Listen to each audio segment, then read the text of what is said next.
Rose Jacobs Gibson first joined the San Mateo County Board of Supervisors in 1999 and has been elected to 3 four-year terms since then. This is her last term.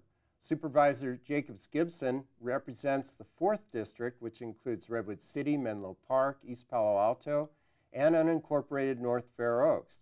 She served on the East Palo Alto City Council from 1992 to 99.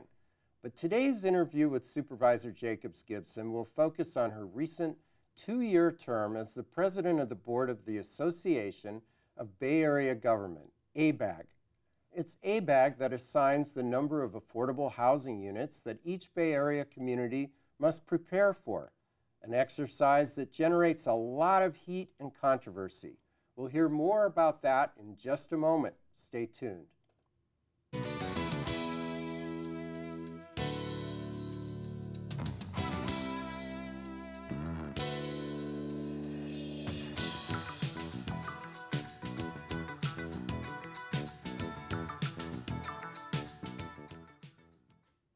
ABAG is made up of 9 counties and 101 cities.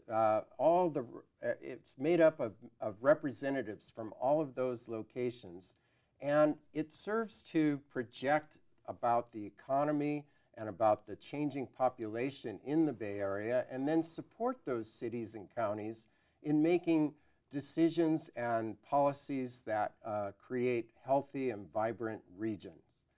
And I think region is the operative word there. It's a challenge. So how would you define what it means to think regionally? Well, let me first say that ABAG has been mandated by the state to represent the Bay Area region.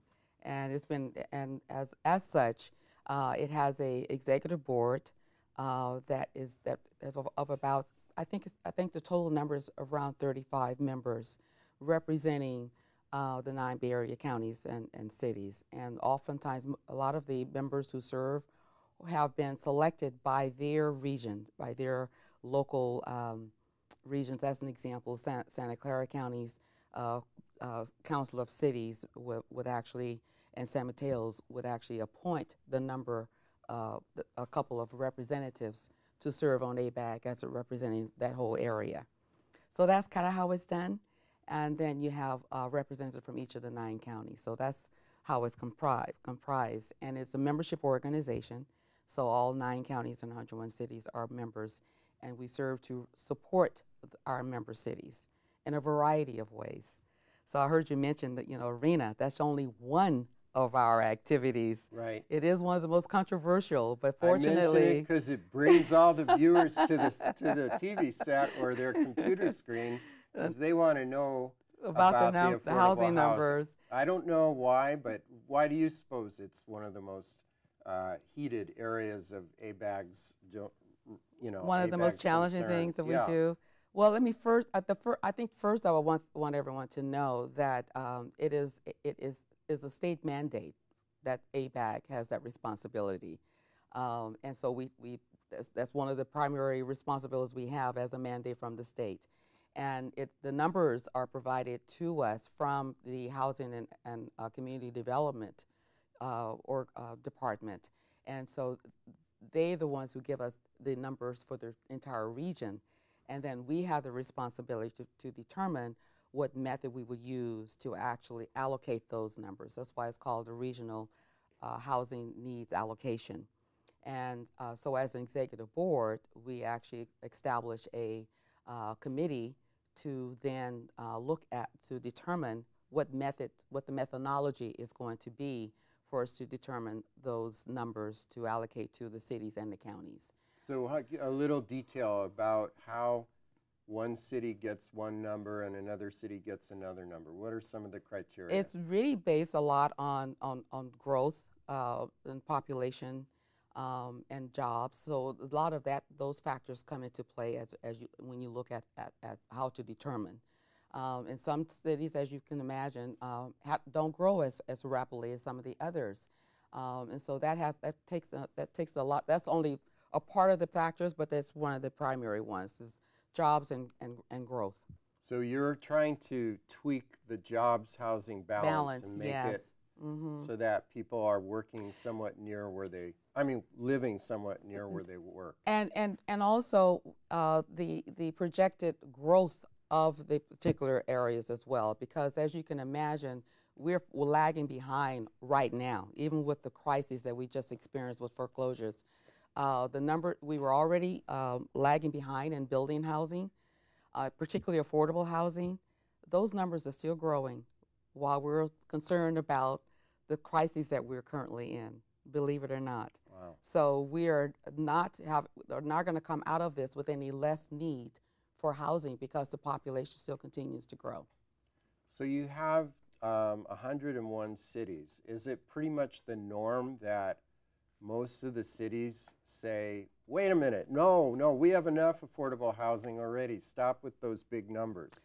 I would say that for the most part, no city council members or county supervisors like to be told what the numbers of housing that they should be building. That's just something that no one likes to be told. And so their view is that you're imposing on their authority. But that's why we have such a job in trying to explain and also helping them to see how important it is that everyone have a share in building of housing, in particular affordable housing, but it's really all housing. You have to have housing available for all ages and all generations, not only for now, but into the future. So I think once we have those discussions and we talk about the impacts it's going to have on the entire region, a lot of them began to see the need to be at the table, because when you talk about jobs and where the jobs are being built and the fact that people are commuting long distances and all, it began to make a little bit more sense. That if everyone is a part of solving and coming to solutions about how we can better build in the right places and locations and all to accommodate the jobs and the housing, they decide that it's better for us to work on this together. Many of them do. There are some who are going to always be resistant. At least that's been my experience over the last 10 years. And in terms of resistance, I wonder how we do in this immediate area of Menlo Park and East Palo Alto and Palo Alto. I do know Palo Alto has contested some of the numbers and asked for the numbers to be redone and lessened, decreased. Yeah, and that's very challenging, because when you look at the factors by which you're determining those numbers, it doesn't justify it. It doesn't justify it. There's jobs consistently being created, and so with the jobs and with the population growth continue to expand, there's going to be an ongoing need to build more housing. So the numbers can be debatable, and they are just projections. We're not saying you absolutely must build this number. They are projections. So that's another reason why it gets to be somewhat disconcerting that we have to have those discussions and the resistance. Is Palo Alto more resistant than, say, East Palo Alto or Menlo Park? Like I said, everyone likes to question it, but we have the discussions, and there are some cities who are more willing to build a housing than others. East Palo Alto has always had a commitment to building housing, and not only housing, but affordable housing. So it's less resistance there. And you would think that there would be more resistance because it's only 2.5 square miles. So you would think that they would be the ones more resistant. Right. Plus, there's some almost rural areas that you want to keep. Very limited. And the space is very, very limited, but there's still a willingness to accommodate the population. Menlo Park, theirs is more where they get located. So I think that's been somewhat of the sense that I've gotten. It's about where they locate theirs. So and I don't recall there being a letter being sent in resistance to the numbers as much. I don't recall that, but that doesn't necessarily mean that our staff wasn't having discussions with Menlo Park. Well, what kind of teeth is there in? But the other thing, one thing ahead. I want to add about Menlo Park and East Palo Alto in particular, because it's in San Mateo County. San Mateo County was the first and only county to take advantage of a law that was passed that allowed you to look at your arena numbers, sub-regionally. So we actually were able to establish a sub-regional process by which all 20 cities in the county came together, and we created modeled our process after ABAGs, and did our own allocation. So, in other words, Santa Clara County could have come together, all the cities, and had their own proceedings to try to divvy it up, and then San Mateo County was the only one. Their results. Oh, okay. San Mateo was the only county in the Bay Area? No, only county in the state to take advantage of it. Wow.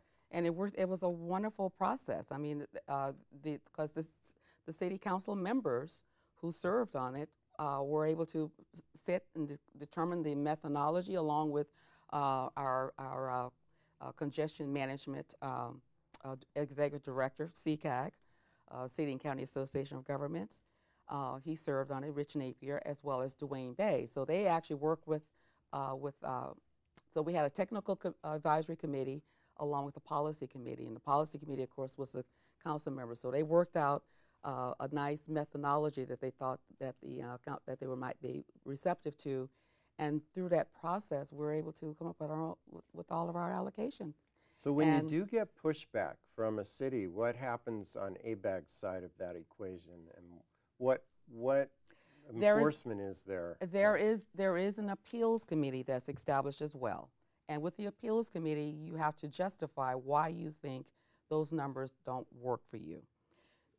And ABAG will always do their best to try and negotiate with the state on your behalf, along, of course, with their staff generally as well, to see what justification there might be. And so there was a case where, one instance, I think, where we had one city that had I think it was Alameda, where they had a naval plant that closed, and so there had been so the population had been significantly decreased, as well as having land that was available that hadn't been available before. So there was some rationale for why they would be concerned about the numbers and all. So it was actually worked out to their satisfaction, with ABAG working on their behalf with the State Department. Is Palo Alto involved in an appeal right now? Or? No, that's okay. Passed. Okay. That was the last cycle. Well, we're in a new cycle now, okay. So we may be hear from them again. The ABAG doesn't just give a bunch of numbers to the cities. They also identify what's called priority development areas. And can you talk a little bit about the focus? What is that? It's actually one of the programs that was developed to integrate land use and transportation, and to encourage more of the transit, more building around transit corridors. So they are called the priority development areas. And this was an outgrowth. This was led by ABAG and MTC, the Metropolitan Transportation Commission, and with support of our other sister agencies, the Air Quality, Bay Area Air Quality Management District, as well as BCDC. So that and the reason why that's such an important thing for us to do is because there are incentives for our member cities and counties to actually develop along transit corridors. Why is that important? Because it helps us to reduce the greenhouse gas emissions and the vehicle miles traveled. And so as a result of establishing the PDAs, so there are PDAs, or priority development areas, along with priority conservation areas, which of course is our preserving our resource lands. So we currently have over 100 of the PDAs. So can you name a couple in the immediate area? In the immediate area. East Palo Alto or Menlo Park? I know that we have River City, which is around the Franklin corridor there, which is on El Camino.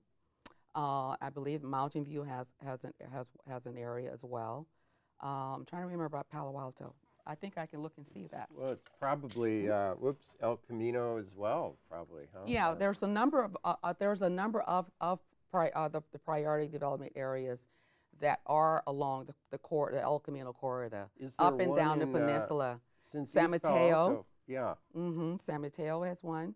Millbrae, I believe San Bruno. So they're all up and down the peninsula.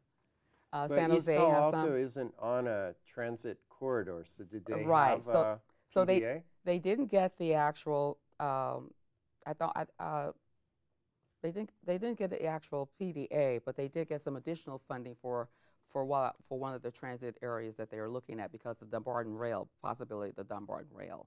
So they're able to get some dollars for that. And where do these dollars come from? Where do these grants or incentives materialize? Well, because we because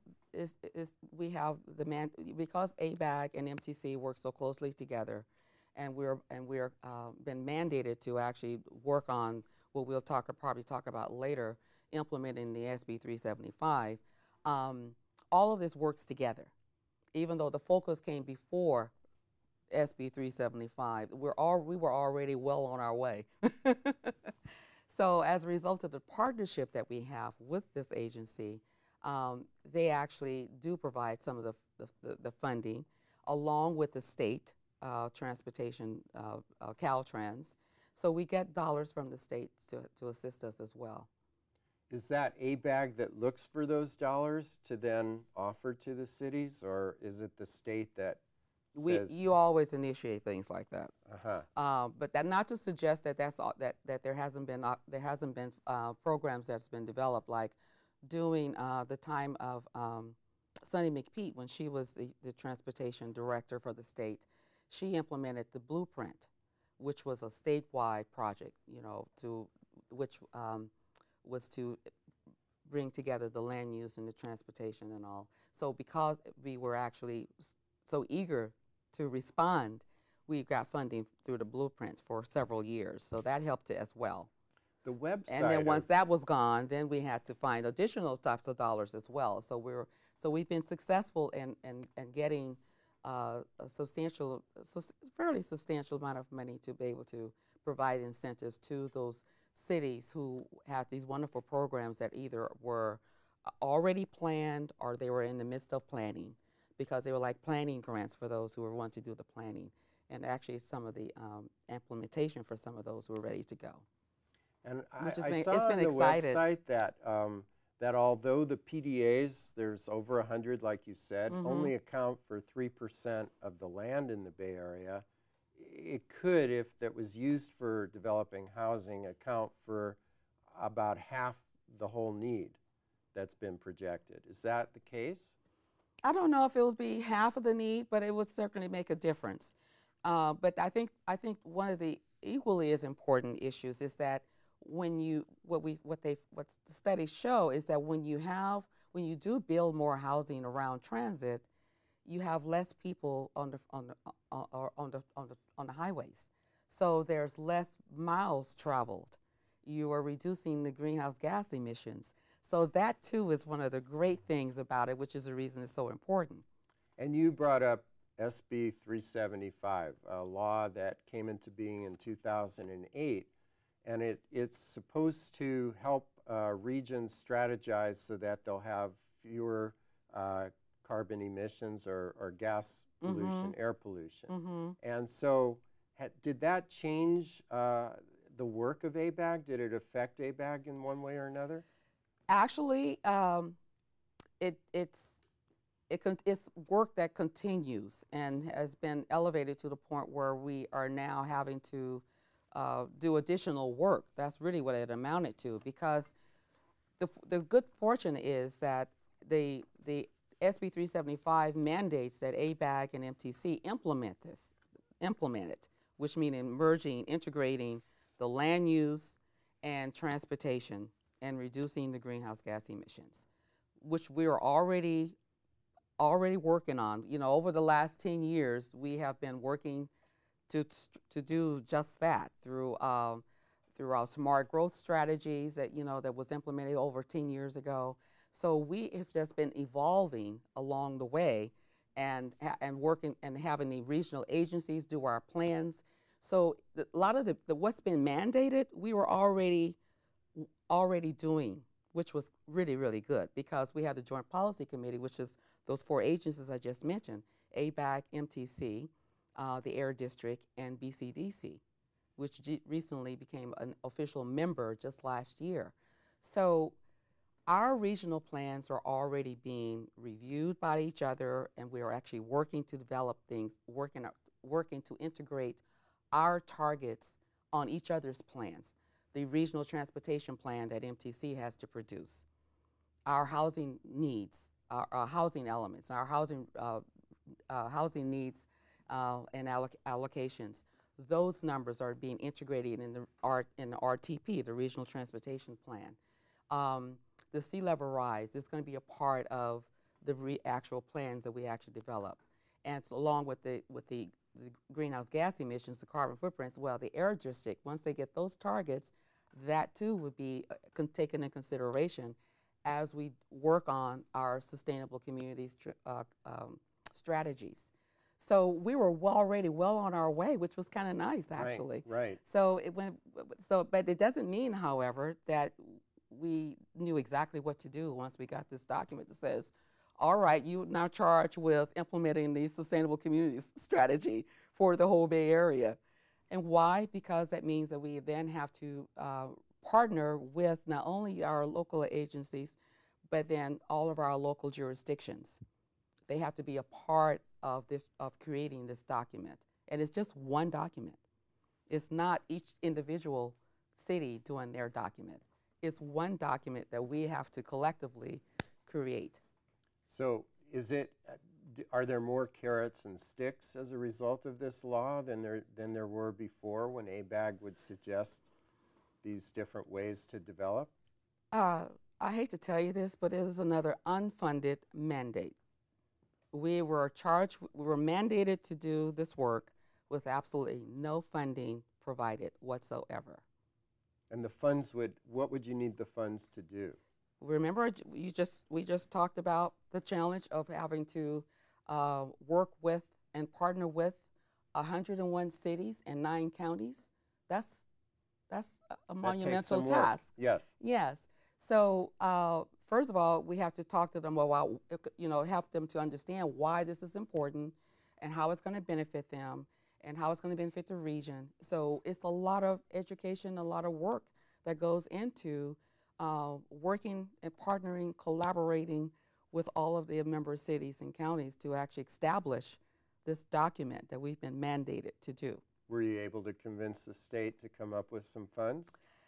Actually, what we did last year was we actually did have one of our assembly members to carry a bill for us, SB 406, with that particular challenge in mind.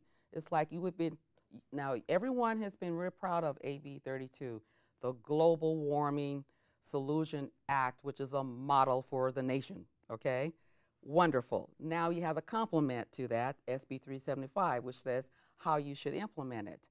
Everybody agrees, again, that this was a wonderful thing for us to have here in California.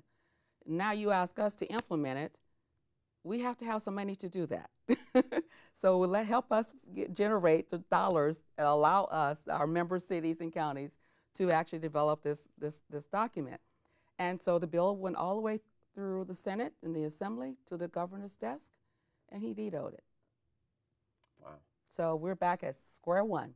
Mm-hmm. In the meantime, we still have the work that needs to get done by 2013. Now, speaking of 2013, I just want to spend a couple of minutes on ABAG's work. While you were president of ABAG, every 2 years there's a study that comes out projecting things about our economy and our population.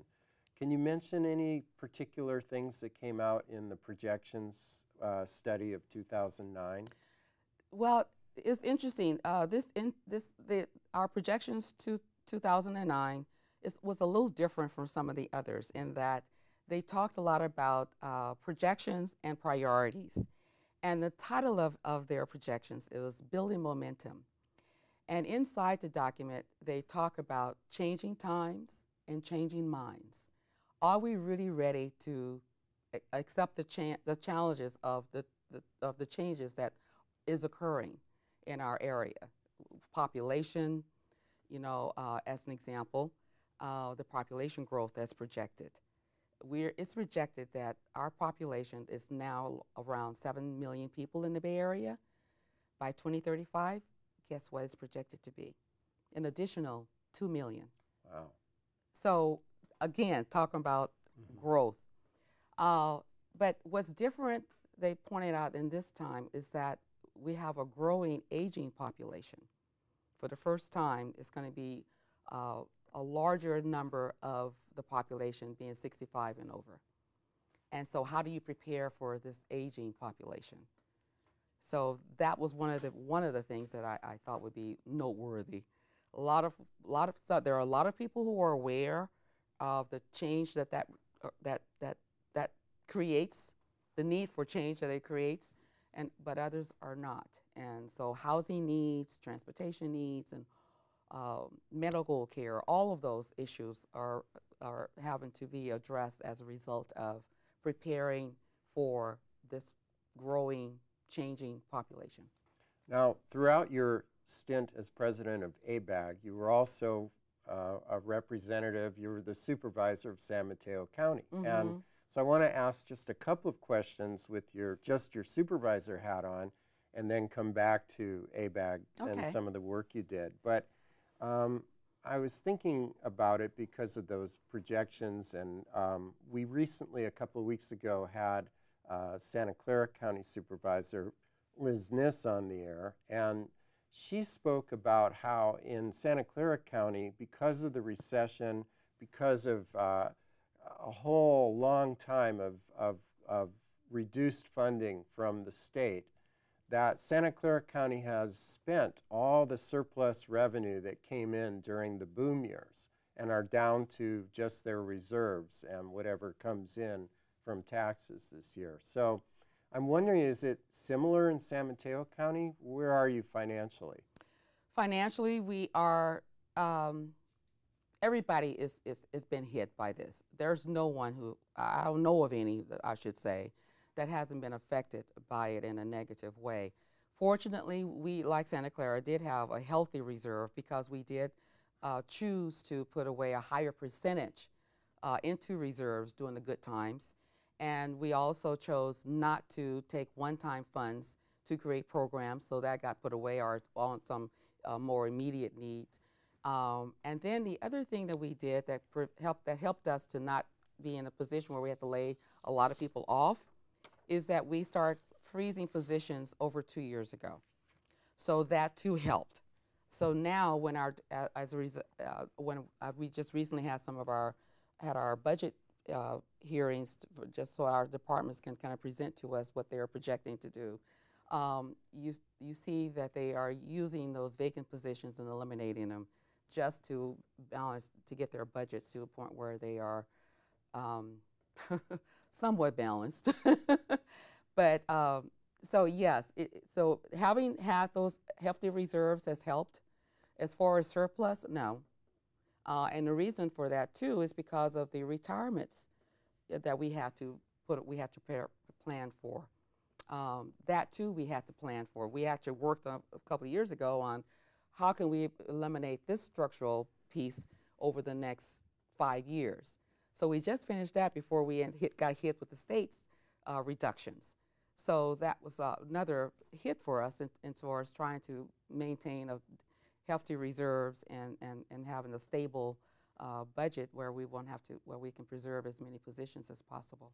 I don't know if it was part of the projections study, but I did read that ABAG predicted that over the next 2 years, the economy would grow very slowly. And so you don't see a lot of new revenue coming in from a buzzing economy for a while. So does that mean, I mean, what does that mean in terms of your reserve, in terms of county jobs? It means that you have to tighten very, very much. Tighten, you really have to be very, very lean on the budget. So all of our departments have to cut at least 10%. So that's not easy for all of us. We're looking at programs, so and everybody is giving up something. the Board of Supervisors gave up our increases that we had, 5% increases that we were due. So everyone is cutting, and we're not adding anything, and just trying to hang on. We feel badly because we've always prided ourselves in being able to provide a lot of support to our core providers, which is our nonprofit agencies who we contract with and rely on to provide services. We're doing our best so we don't have to reduce even those funds. So those are things that we never had to think a whole lot about before, that now everything is on the table. But you're in charge of everything from health care and jails and feeding the hungry. Transportation. Yeah. I mean, are we looking at roads, I should say, a cutback in some of the services that usually it's the poorest people in the county that are depending on it? Is that? Of course. Are they going to have less? We are going to have less because we're looking at, with our hospital and clinic system, we're looking at some changes even there, So, and I'm not going to talk a lot of specifics right now because everything is still preliminary, but this is what's being proposed and what may actually take place. And that why it's only because of the budgets, is that we're having to cut back as much as we are. And it hurts. It hurts a lot. Yeah. It sounds like it's much more fun to be a supervisor in a boom year than a year like this. I thought I was in tough times when I was on the city council in East Palo Alto when we didn't have any money. It's even worse when you've had the experience of being able to implement wonderful programs that have made a difference in people's lives, to then having to consider which one you're going to keep and how are you going to maintain them. It's devastating because they're all good programs. We don't implement programs to be wasteful. There are so many ways in which you can improve the quality of life in within our community. So you constantly want to be sure that you can do that. And so to be in a position where you're having to weigh which one you keep and which one you don't is not something that any of us relish because they're all important. Every program that we have, it affects somebody's life, and so it's important.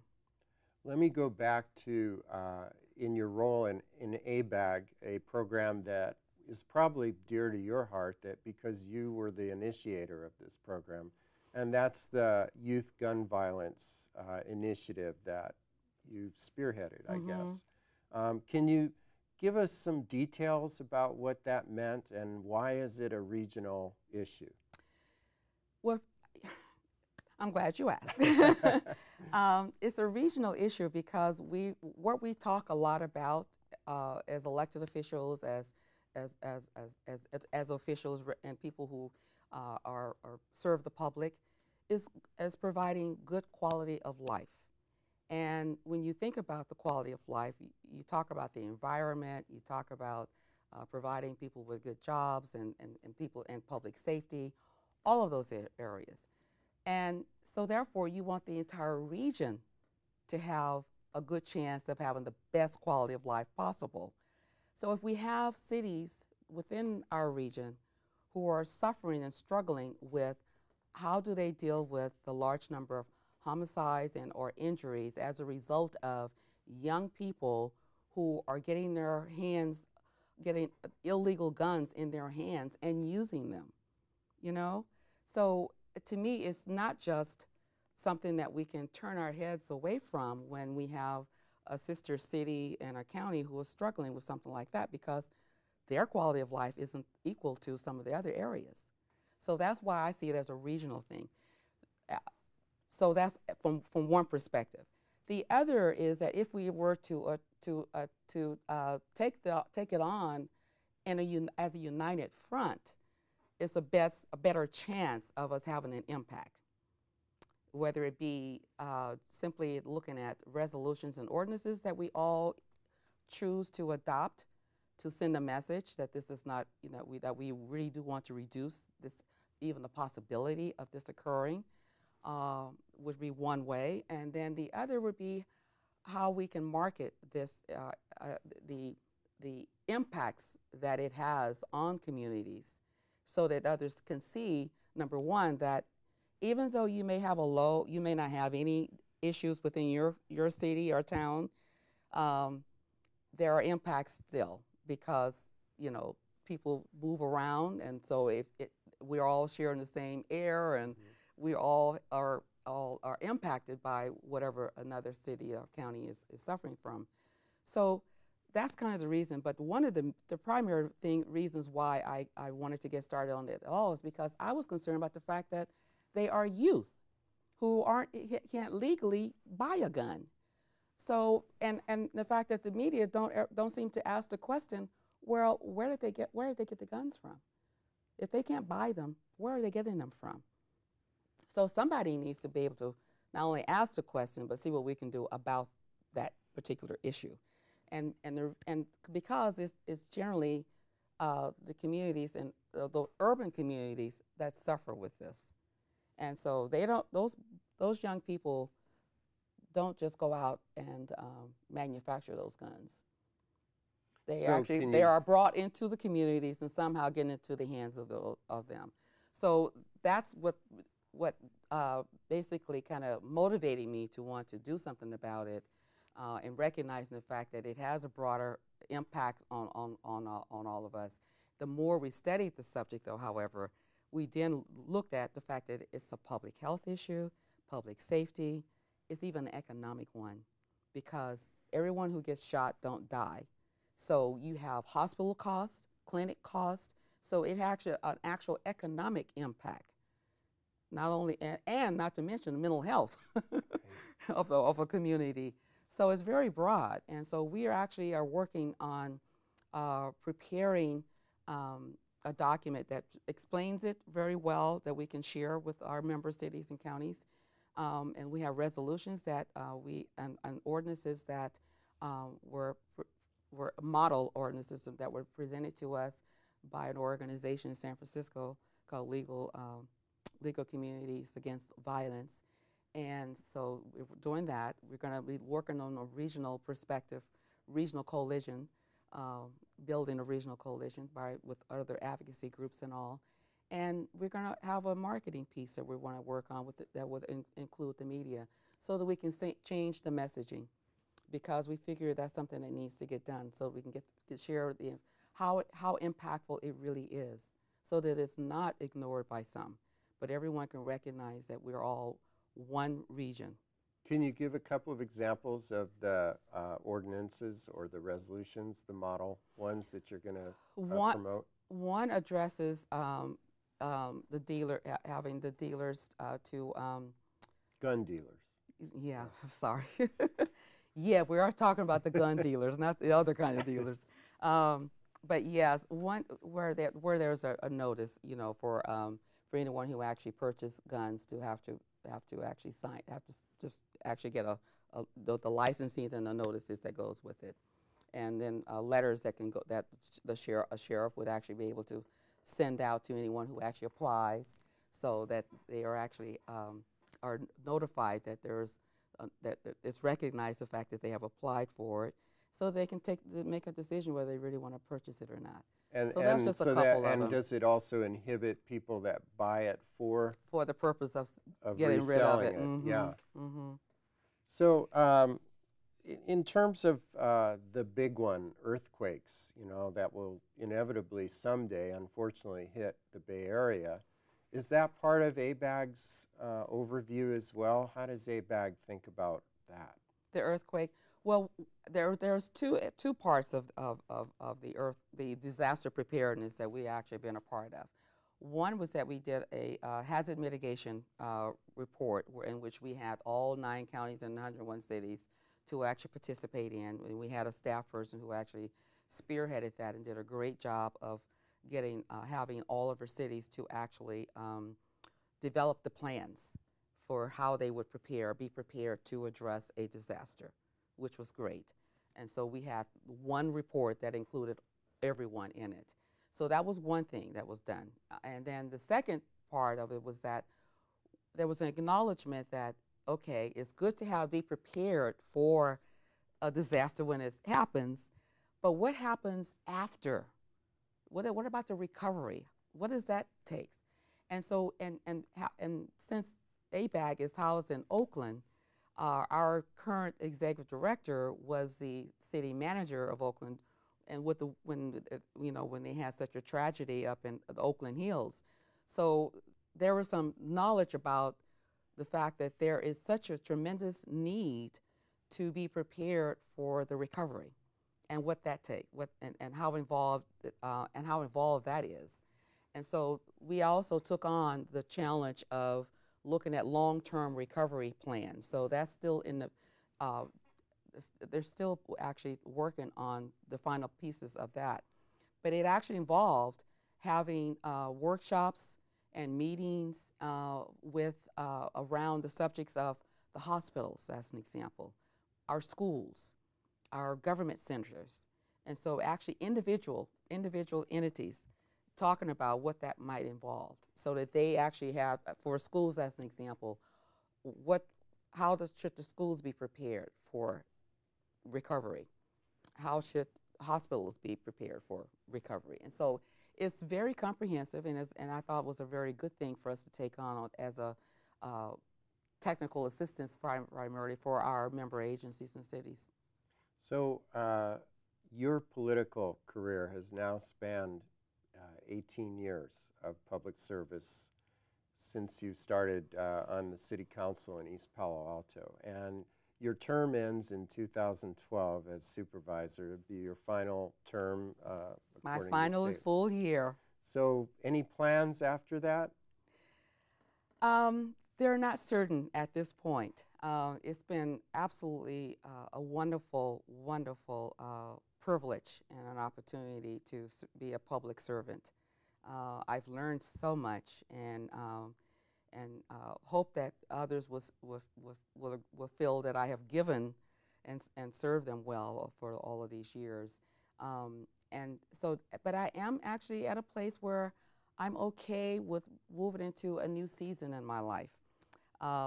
Some people who enter public service and like it and feel that that's their full life. You know, that's what they're supposed to do for the rest of their lives.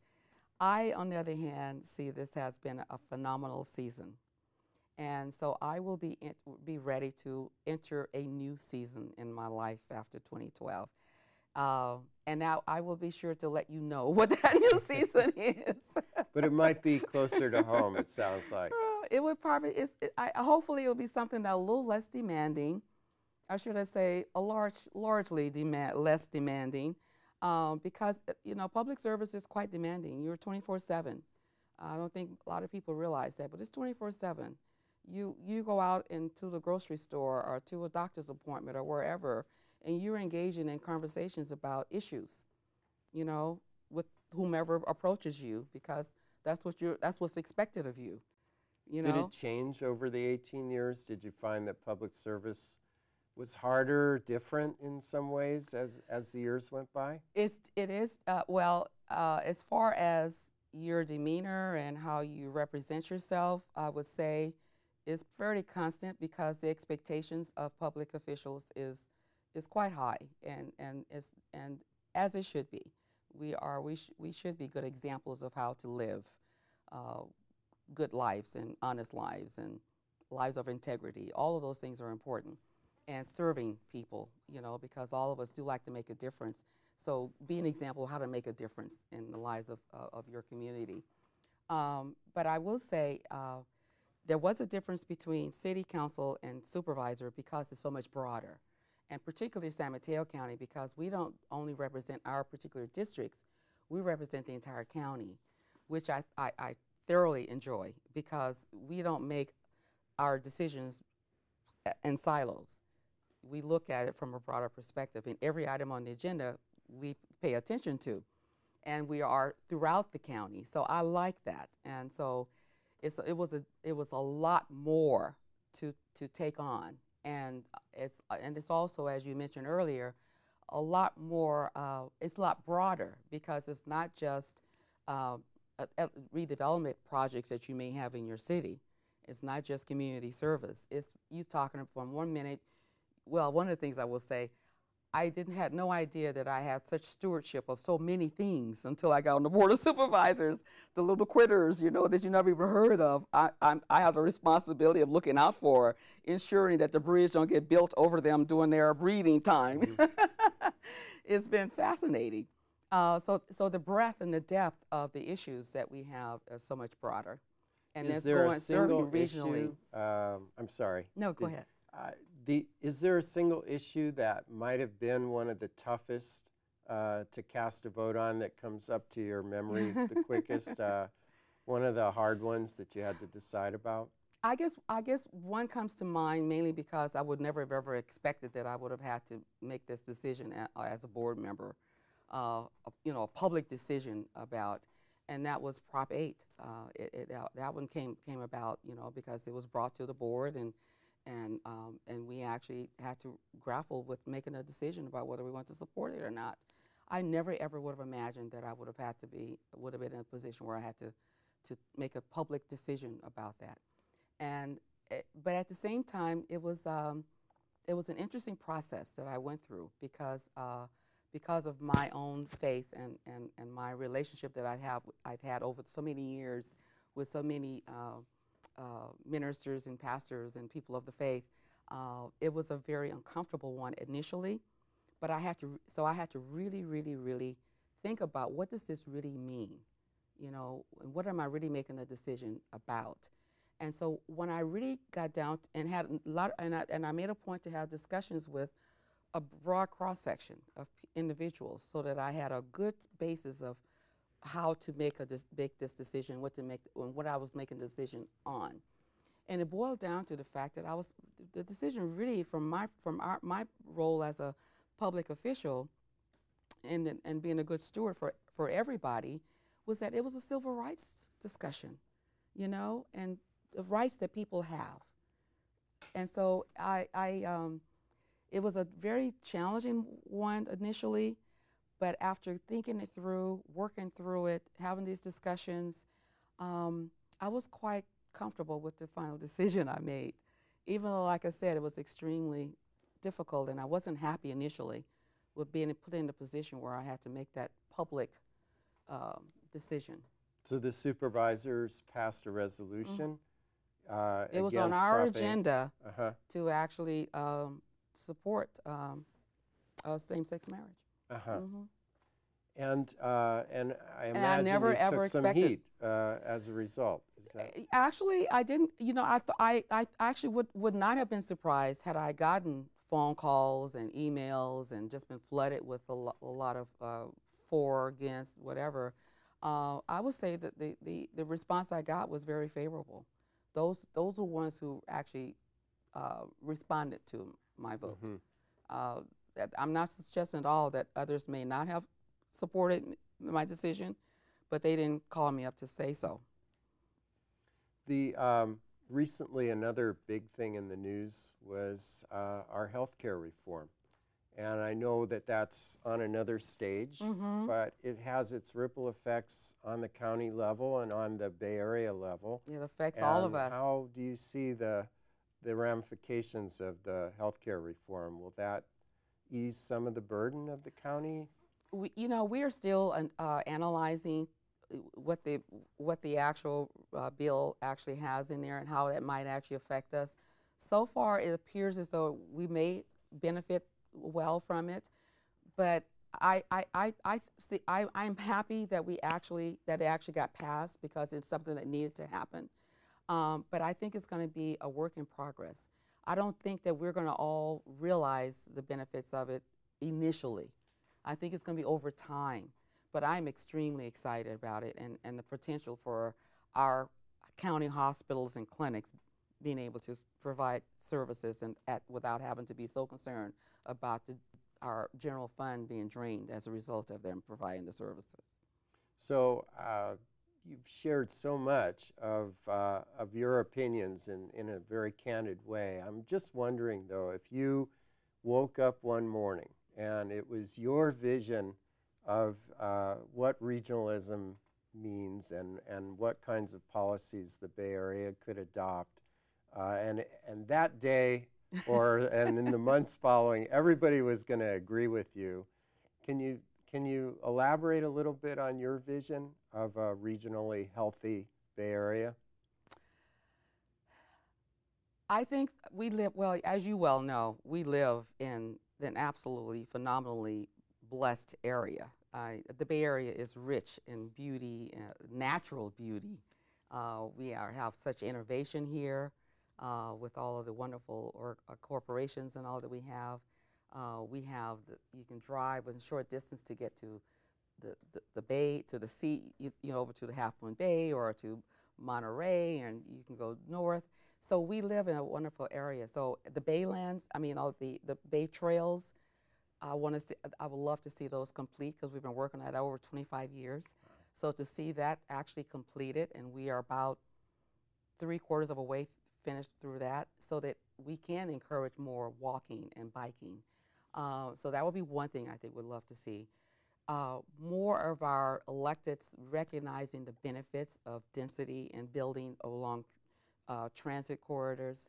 I think it's going to be tremendously helpful, and mixed-use building around, within those areas, so that people don't have to get out in their cars to go to the store, to go to the drugstore, to the supermarket, to get a cup of coffee, or to go to the library, so that so the communities are done where you can walk and bike. So, and that's what the focus is geared for. And so if more of our cities and counties continue, because we're on our way, many of them are doing a building like that right now, if more adopt to those policies and use that and use the ones who've already done the great building, such as some of the cities that we have in our Bay Area, I think that we will be able to reduce the greenhouse gas emissions. We will reduce our carbon footprint, and we will have healthier people, our generations to come. Because one of the things I will say right now is that we're not just planning for now, we're planning for the future. So it'll be our grandchildren, our great-grandchildren, our great-great-grandchildren who are going to be benefiting from the decisions that we make right now. And that's why they need to be well thought out and very thoughtful and very deliberate decisions about what it's going to take for us to have the best quality of life for our future, so that we don't have to be concerned about climate change 10, 15, 20 years from now. Right. That we will have reduced the gas emissions right now, because right now the Bay Area, we are the biggest violators. We are in our cars much too much. And in terms of your home in East Palo Alto, you've been there since 1960. My mother has. Oh, okay. Your mom. In her home. So, how does the vision translate into locally here? Well, East Palo Alto, as I mentioned earlier, there's very small areas to actually develop, but we still have that vision as well to create more walkable biking communities. We're looking at our Baylands as an example, which I absolutely love to walk on, improving that area as an example, and finding more areas that we can create more walkable communities within East Palo Alto. So, and that's what it's going to take. I would love to see, because I live near University Avenue. Well, if you drive down University Avenue, you can see it is not what you call pedestrian and bike friendly. I would love to see that improve so that you can walk and go over to the Dumbarton to walk from University Avenue, because many of us, as you see, there's housing on both sides. That's the kind of community that we want to see for the future, where you can, wherever you live, you can walk out your door and go for a walk, and where it's accessible, it's convenient, and it's safe. Safe from cars and trucks and all those things. One of the things, although it won't come to a vote of the supervisors, but it's San Mateo County, and it's definitely making the news all the time, is the big proposal to build thousands of units of housing along the bay in Redwood City. And have you... You talking about the Saltworks project? Yeah, the Saltworks project. Mm-hmm. Do you have a position on that, even if you're not voting? I'm not actually taking a position on it, but what I will say is that I think that I admire the City Council for taking the deliberate positions that they are right now, and that is to ensure that they get as much information as possible. So going through CEQA is, I think, is a very appropriate thing to do. I think that anytime we have a large project where there's got a lot of publicity as well, and there is strong opposition, it's important to be in a position where you know you have as much information, you have all information, and you have adequate information to make an informed decision. So whatever studies, whatever processes there are to gather that information is appropriate, and I think that they are doing the right thing in doing so. So and everyone needs to wait until they get their information. What I infer is that you see the need to balance the various needs between housing and sprawl and protecting the bay, and you want to wait for this this study to get done. And the reason is because there is a tremendous need for more housing, for more open space. So we're not debating about what the needs are. We have the needs for what the project is proposing. Nice open space, you know, nice housing, more jobs. So what the city actually has a need for is being proposed. So yes, I think it's only appropriate that you will want to make sure that you can balance, you know, what is going to be the best for you, based on what the needs are.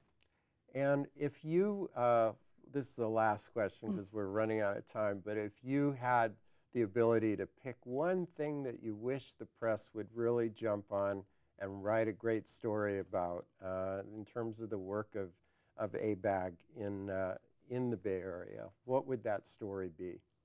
Oh my goodness. Well, since I haven't had the opportunity to think a whole lot about it, I think it would just be the fact that the fact that ABAG does provide phenomenal services to its members, cities and counties, because it is a full range of services that they provide that a lot of the public don't know about. The city members sometimes will take advantage of them. As an example, having liability insurance. We actually have an organization that does that through ABAG. Energy programs that we actually partner and get funding to help provide grants to cities to provide programs and services to their community and member cities.